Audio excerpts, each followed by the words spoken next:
Perkembangan penanganan kasus pembubaran aktivitas dan perusakan rumah doa milik Gereja Kristen Setia Indonesia. Kita sudah bersama kuasa hukum korban pembubaran dan perusakan rumah doa di Padang, Degan Yutiasa Fako. Pak Fako, selamat petang Pak. Selamat petang. Pak Fako, sebelum kita membahas soal proses hukum, saya ingin minta update terbaru terkait dengan kondisi korban saat ini seperti apa Pak? Ya, perlu saya sampaikan bahwa kondisi korban pada saat ini, bahwa memang ini sebelum kita masuk ke ranah korban, memang ada dua laporan yang harus kita sampaikan. Ya, jadi itu satu, itu pengerusakan dan pengancaman secara bersama-sama, dan kemudian ini terhadap kekerasan terhadap anak. Nah, yang membuat kita sedih ini adalah, ini korbannya ini kan anak-anak. Itu yang satu umur 13 tahun, 11 tahun, dan yang satu umur 11 tahun, 13 tahun dan 11 tahun. Jadi harapan kita memang kondisi mereka tadi sebelumnya juga kami dari pihak penasihat hukum korban, ya kami mengucap terima kasih kepada Wapres yang telah mengunjungi anak-anak kita yang mengalami kekerasan pada hari Minggu kemarin ini, korban kekerasan dalam rumah doa.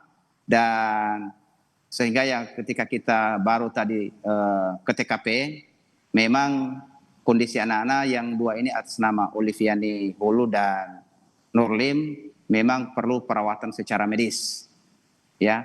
Dan kemudian ada satu lagi yang baru kita temukan juga tadi waktu kita barusan ke TKP, setelah Pak Wapres juga bertemu dengan anak-anak, orang tuanya menyampaikan ke kita bahwa setelah kejadian ini anaknya ini selalu ngigau tiap malam atau nggak mau, takut melihat banyak orang. Jadi ketika mamanya ini mau melepaskan anak ini, terus harus digendong terus. Jadi sebelumnya anak ini nggak seperti itu. Jadi setelah melihat kejadian yang kemarin ini. Oke, bahwa tadi juga Wapres sudah berkunjung ke sana. Apa yang disampaikan? Khususnya apakah ada pendampingan yang kemudian dilakukan secara langsung, baik itu untuk mengobati luka fisik ataupun psikis yang dihimbau oleh Wapres? Memang kita tadi untuk pendampingan memang kita nggak bisa masuk, tapi yang didampingin tadi beberapa, pertama orang tua, sebagian orang tua, dan didampingi juga pimpinannya itu Pak Pendeta Daci, ya. Oke. Baik, untuk proses hukum sendiri, Pak Fako, bahwa betul ada 9 orang yang kemudian sudah diperiksa. Sejauh ini update terbaru yang Anda dapatkan dari polisi, sudahkah ada tersangka? Ya, sampai saat ini masih kita koordinasi dengan pihak penyidik, khususnya ini di pihak Polresta Padang, ya. Jadi yang kemarin kita dapat informasi ada 9 orang yang sudah diamankan.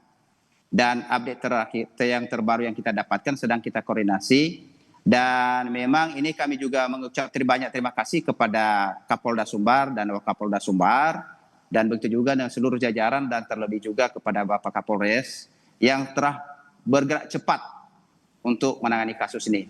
Jadi mungkin ini yang kalau bisa saya katakan ini yang terakhir kali lah, ya.